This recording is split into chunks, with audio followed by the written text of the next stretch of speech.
dans les paramètres spécifiques à la réflexion, par exemple, vous avez aussi d'autres petites choses qui peuvent être intéressantes. Notamment si, par exemple, vous avez besoin de faire en sorte que les réflexions ne soient pas complètement nettes, comme c'est le cas, par exemple. Là, on voit vraiment les impacts de lumière, donc les réflexions dues à l'existence des lumières à l'intérieur de la scène, font que on a vraiment ces objets qui sont environnants, qui se reflètent sur la carrosserie. Et là, vous voyez effectivement, l'essuie-glace ici se reflète bien sur la surface ici. Donc si par exemple vous voulez faire des surfaces perturbées avec des réflexions perturbées, comme c'est le cas par exemple sur des métaux brossés par exemple, ou même sur la quasi-totalité des surfaces qui existent autour de nous, il y a en fait de la réflexion sur tous les objets, mais après c'est plus ou moins justement l'aspect de la surface qui va faire que ces réflexions sont floutées ou pas. Donc ce paramètre qui va vous permettre de flouter les réflexions, c'est ce paramètre qui est présent ici. Et donc en fonction de la valeur que vous allez rentrer là-dedans, vous allez avoir plus ou moins du floutage sur cette réflexion-là. Donc là je vais baisser la valeur, je vais la mettre à 0.5, ce qui fait qu'on va avoir quand même quelque chose qui va être relativement flouté. Et je vais faire un comparatif. Alors par contre faites attention, à partir du moment où vous floutez des réflexions, le temps de rendu risque d'être beaucoup plus long, mais aussi on risque de retrouver du bruit, comme c'était le cas par exemple sur les ombres, ce qui vous obligera dans certains cas, au moment de l'image finale, d'augmenter peut-être un petit peu les paramètres d'anti-aliasing pour que l'on ait une qualité d'image et une qualité de rendu un petit peu plus intéressant. Je vais juste sauvegarder le rendu que j'avais de base, donc celui-là, qui a duré 52 secondes, pour qu'on fasse un petit comparatif après. Et puis tous les rendus d'avant, je vais les supprimer, on va garder uniquement celui-là. Donc là, je relance le rendu, et on regarde ce que ça donne.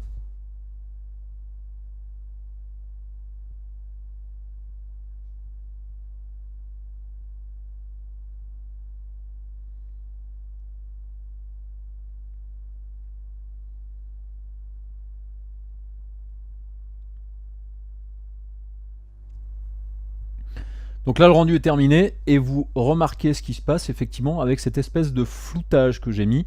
Ça m'a permis donc de perturber cette surface. Du coup, ça me donne un aspect un petit peu plastique, un petit peu dufteux, qui peut être intéressant sur des rendus. Alors par contre, comme je vous le disais, le problème de l'utilisation justement de ce floutage, c'est que vous allez vous retrouver du coup avec un bruit qui va être assez présent sur votre surface. Donc ça, c'est soit sur le sampling général des paramètres de rendu que vous allez améliorer ça, soit en utilisant la valeur qui est en dessous, qui est la valeur de subdivision de la réflexion, et surtout donc de la réflexion floue.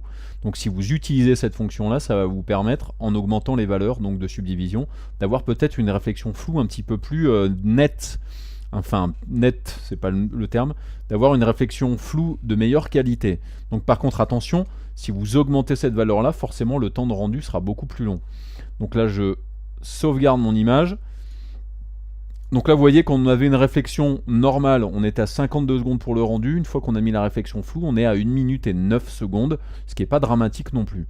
Par contre, à partir du moment où je veux augmenter cette valeur-là, le rendu risque d'être beaucoup plus long.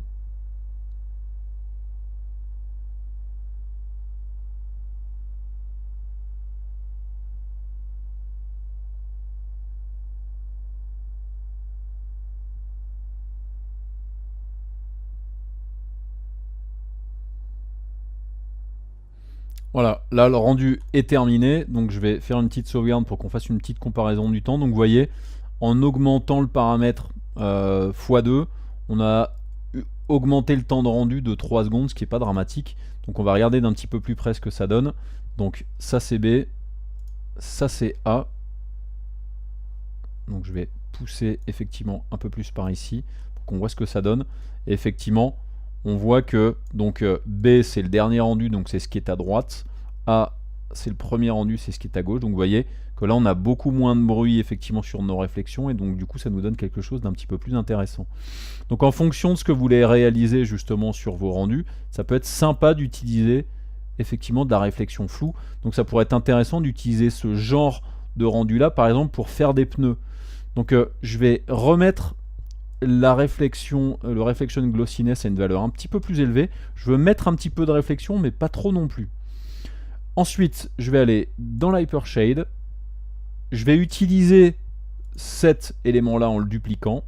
Donc je vais faire Edit, je vais faire Duplicate Shading Network. Je vais le renommer, je fais un clic droit, je fais Rename, je vais l'appeler Pneu par exemple. Et là, je vais double-cliquer dessus. Et ce que je veux, c'est par exemple que la couleur soit plutôt sombre. Voilà, comme ça. Et je vais ensuite sélectionner mes pneus, tourner autour, les sélectionner, les 4. Et ensuite, je vais donner ce matériau dessus. Donc là, par contre, le petit problème que j'ai, c'est qu'effectivement, j'ai des pneus des roues qui sont complètes de ce côté-là, donc effectivement, ça va être compliqué. Donc il va falloir que je fasse après une sélection pour appliquer un autre matériau par-dessus. Donc je vais faire bookmark, camera view, on va lancer un petit rendu et on se retrouve après pour voir si ça a bien l'aspect d'un pneu.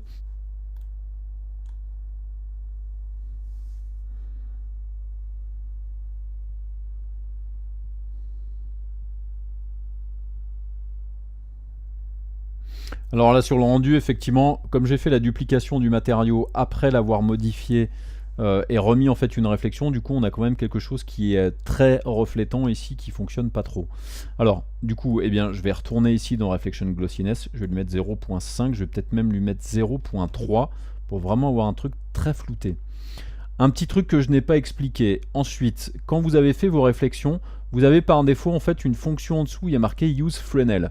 Use Fresnel, c'est une fonction spécifique de calcul de la réflexion qui permet de faire en sorte que la réflexion que vous avez sur vos objets ne soit pas égale en fonction que votre objet soit en face de la caméra ou perpendiculaire à l'axe de la caméra. Donc par défaut, ce Fresnel, il est lié en fait à une fonction qui est la fonction qui est juste en dessous, qui est le Fresnel IOR, c'est-à-dire IOR, c'est Indice of Refraction, donc l'indice de réfraction. Et en fait, ce comportement Fresnel, c'est un comportement qui est réel dans la nature, et en fonction de la valeur que vous allez lui donner, eh bien, il y aura une réflexion qui sera plus ou moins importante en face de votre caméra, et plus ou moins importante en perpendiculaire à la caméra. Donc là, je n'ai pas accès à la valeur, parce qu'il y a cette option qui est activée, c'est bloquer le Fresnel, l'indice de réfraction du Fresnel par rapport à l'indice de réfraction de la réfraction. La réfraction, c'est le paramètre qui est juste après, qui est celui-là, dans lequel on vient donner l'indice de réfraction ici. Donc soit vous donnez l'indice de réfraction ici, dans la réfraction, ou alors vous le donnez dans la réflexion, auquel cas il faut désactiver cette option-là et le donner ici. Donc si vous voulez par exemple avoir quelque chose qui reflète beaucoup en face de vous, il faut mettre un fort taux d'indice de réfraction. Donc si je mets une valeur à 2, ça va beaucoup refléter devant. Par contre, si je mets une valeur beaucoup plus faible, donc si je mets 1.33 par exemple, je vais avoir, donc on voit le comportement d'ailleurs sur la vignette en samples, ici regardez, si je mets 6, on voit qu'il y a pas mal de réflexions devant. Si je mets 33, il y en a beaucoup moins. Donc là je vais faire un petit rendu, mais alors juste de cette zone là, au niveau de la roue, pour que l'on voit ce que ça donne au niveau du rendu. Et là regardez ce qui se passe. Donc là effectivement on a quelque chose qui du coup est beaucoup plus perturbé que ce que j'avais tout à l'heure, et qui reflète pas franchement devant, donc forcément ça donne un petit rendu un petit peu bizarroïde. Donc bien entendu, si je remets par exemple une réflexion peut-être un peu plus importante, on aura peut-être un rendu un petit peu plus intéressant. Donc je le remets un peu plus fort. Par contre je vais peut-être baisser encore l'indice de réfraction, je vais mettre 0.2 pour qu'on voit ce que ça donne. Je relance un petit rendu. Voilà, du coup ça donne un aspect de pneu qui peut être intéressant finalement. Donc ça manquerait peut-être de sculpture sur le pneu, mais on a quelque chose de sympa. Par contre, effectivement, vous voyez, il y a vraiment du bruit dans mes réflexions, donc je vais augmenter cette valeur-là, relancer un rendu pour voir si je peux gagner un petit peu en finesse de ma réflexion floutée. Voilà, là c'est un peu meilleur, il y a beaucoup moins de bruit, c'est assez sympathique. Donc là on a fait le matériau spécifique pour nos pneus, on va passer maintenant au matériau par exemple pour les jantes qui pourrait nous servir aussi, donc un matériau genre chromé, métal, qui va nous servir peut-être aussi pour le tour ici des fenêtres, pour les essuie-glaces, pour les poignées peut-être, pour les pare-chocs, le tour des phares, etc., etc.